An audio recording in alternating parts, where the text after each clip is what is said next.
नमस्कार, मैं जितेंद्र चतुर्वेदी। बातचीत का सिलसिला हम शुरू करें उससे पहले आप लोगों से एक अनुरोध है कि अगर आप मतांतर से नहीं जुड़े हैं तो कृपया जुड़िए, वीडियो को खूब लाइक कीजिए और खूब शेयर कीजिए। चर्चा हम लोग संजय सिंह की करेंगे, जिन्हें अरविंद केजरीवाल का राजनीतिक पहलवान कहा जाता है।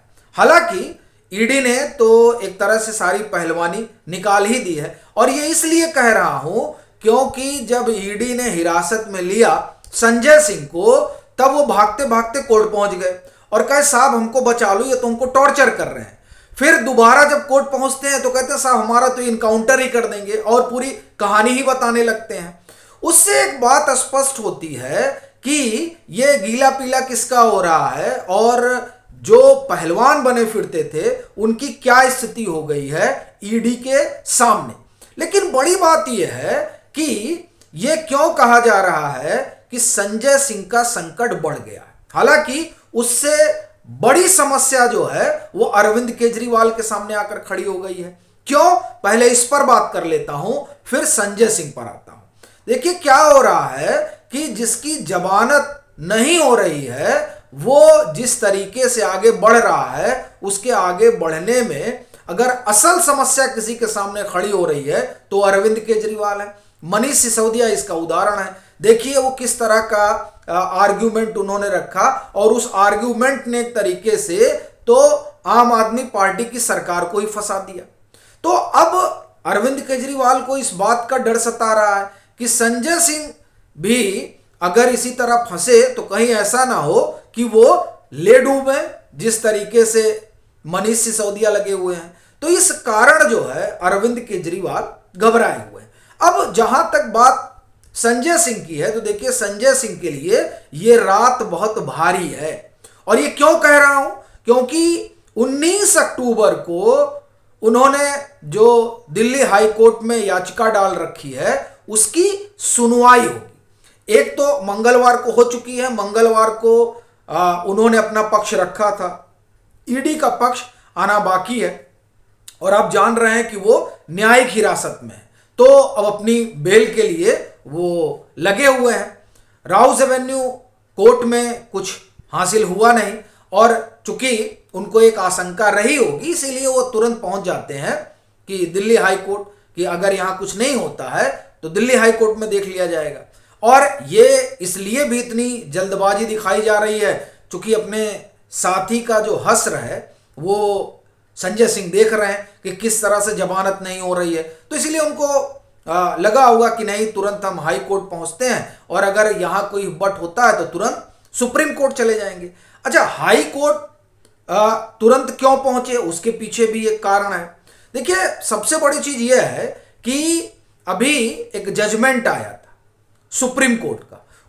वो जजमेंट जो है वो ईडी से जुड़ा हुआ था, जिसमें सुप्रीम कोर्ट ने यह कहा था कि अगर ईडी गिरफ्तार करती है तो उसे लिखित कारण बताना होगा। अब ये अपने आप में बहुत बड़ी चीज थी, और इसीलिए आप एक तरह से कहें कि वो तमाम लोग जो ईडी के मामले में फंसे हुए हैं, या हम ये कहें कि मनी लॉन्ड्रिंग के मामले में, उन सब के लिए ये जो जजमेंट रहा सुप्रीम कोर्ट का, ये एक तरीके से राहत की फुहार रही कि साहब अब तो जो है एक तरीका तो है कि अगर आप हमको गिरफ्तार करने आए हैं तो हम तो ये कहेंगे कि साहब आपने हमको लिखित कुछ दिया नहीं, बताया नहीं, क्या वजह है। अच्छा, आप देखिए कि यही बात जब मंगलवार को दिल्ली हाई कोर्ट में बहस होती है तो उनके वकील रखते हैं कि साहब संबंध ही नहीं हुआ और हमको नाहक फंसाया जा रहा है। मैं एक सार्वजनिक व्यक्ति हूं, जनाधार वाला आदमी हूं, और ये जो prevention of money laundering act है इसके जरिए उत्पीड़न किया जा रहा है। मामला तो कुछ ही नहीं है, नाहक ये लोग परेशान कर रहे हैं। अब ये जो कहा जा रहा है तो स्वाभाविक बात है कि 19 अक्टूबर को जब ईडी बैठेगी, अपना पक्ष रखेगी दिल्ली हाई कोर्ट में, तो ये बताएगी कि क्या मामला है, उनके पास क्या एविडेंस है। चूंकि ईडी तो कह रही है कि हमारे पास इस बात के पुख्ता सबूत हैं कि संजय सिंह का इस पूरे दिल्ली के शराब घोटाले में भूमिका रही है, और इसमें ब्राइब भी आई है। एक तो दिनेश अरोड़ा कह रहे हैं और दूसरा जो चंडीगढ़ में इन लोगों ने छापा वगैरह मारा, कोई उद्योगपति है, बिजनेसमैन है या व्यापारी है, उस व्यापारी ने कुछ कुछ चीजें बताई हैं तो वो भी उनके पास है। और फिर जो ये 20% का स्टेक मिला था इनके संजय सिंह के सहयोगी को, वो भी है।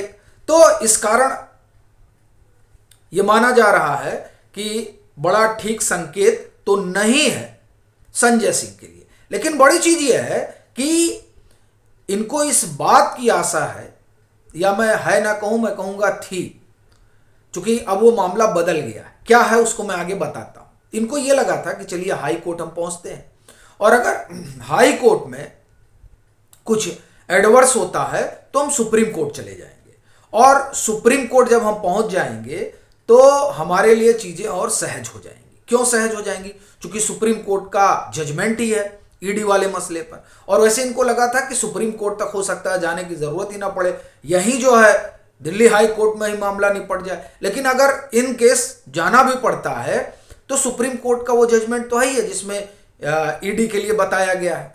अब क्या हुआ कि ईडी वाले मसले में जो जजमेंट आया था सुप्रीम कोर्ट का, उसको रिव्यू पिटीशन के लिए डाल दिया गया। और ये बात तो भारत सरकार ने, सॉलिसिटर जनरल ने तभी बता दी थी जब न्यूज क्लिक वाला मसला दिल्ली हाई कोर्ट पहुंचा था, और वहां पर यह आर्गुमेंट दिया गया था कि चूंकि यूएपीए और prevention of money laundering act की धाराएं एक ही तरीके से हैं, तो इसलिए यूएपीए में भी जब आप हिरासत में ले रहे हैं तो आपको बताना पड़ेगा।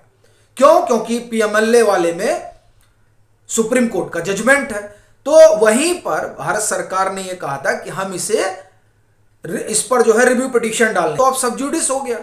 तो अब इस एंगल से कोई राहत मिलना जो है वो मुश्किल है, ऐसा लगता है। बाकी क्या होगा क्या नहीं होगा तो स्वाभाविक है, कोर्ट तय करेगा। और जो ईडी का आर्गुमेंट होगा और जो ईडी के पास दस्तावेज होंगे उनसे तय होगा कि जो तहरीर संजय सिंह रख रहे हैं वो ज्यादा मजबूत है, या फिर ईडी जो एविडेंस वहां रखेगी, जो केस डायरी दिखाएगी, जो बताएगी माननीय न्यायालय को, उसमें कुछ दम है। अगर दम होगा तो जाहिर सी बात है कि संजय सिंह के लिए स्थितियां गंभीर हो जाएंगी। लेकिन अब चूंकि जो 19 अक्टूबर है वो आप ये कहें कि अगर संजय सिंह के लिहाज से देखा जाए तो बड़ा दिन है, क्योंकि उस रोज ईडी अपना पक्ष रखेगी और दिल्ली हाई कोर्ट ये बताएगा कि क्या किया जाए, यानी अब दशहरा वहीं बीतेगा या बाहर जाना है।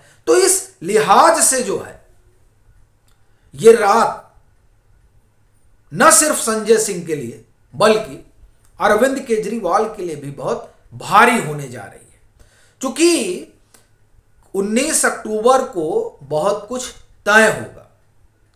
और ये इसलिए कह रहा हूं कि बहुत कुछ तय होगा क्योंकि ईडी इधर अगर आप देखें तो वो दस्तावेज जुटा रही है। और ये इसलिए कह रहा हूं क्योंकि सुप्रीम कोर्ट में मनीष सिसोदिया वाले मसले में, जिसमें उनकी बेल को लेकर जो ऑर्डर है वो रिजर्व रखा गया है, तो उसमें जो बहस हुआ, उस बहस में माननीय सुप्रीम कोर्ट ने पूछा एडिशनल सॉलिसिटर जनरल से कि आप ये बताइए कि ये कब तक चलेगा। आप कह रहे हैं आपने चार्जशीट भी दाखिल कर दी है, गवाही भी हो गई है, लेकिन अभी ट्रायल शुरू नहीं हुआ, क्या मतलब है? तो वहां पर बताया गया कि साहब अभी तो कई लोगों से पूछताछ करनी है, अभी तो बहुत कुछ बाकी है, अभी ट्रायल शुरू होने में महीनों लगेंगे।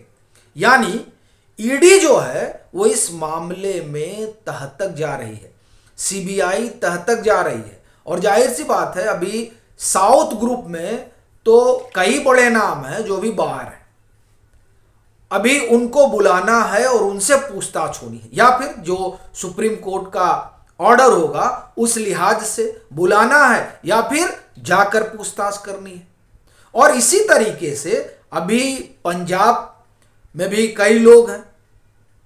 तो इसलिए ये जो 19 अक्टूबर की तारीख है वो बड़ी महत्वपूर्ण हो जाती है दिल्ली के शराब घोटाले के लिहाज से, आम आदमी पार्टी के लिहाज से, संजय सिंह के लिहाज से और अरविंद केजरीवाल के लिहाज से।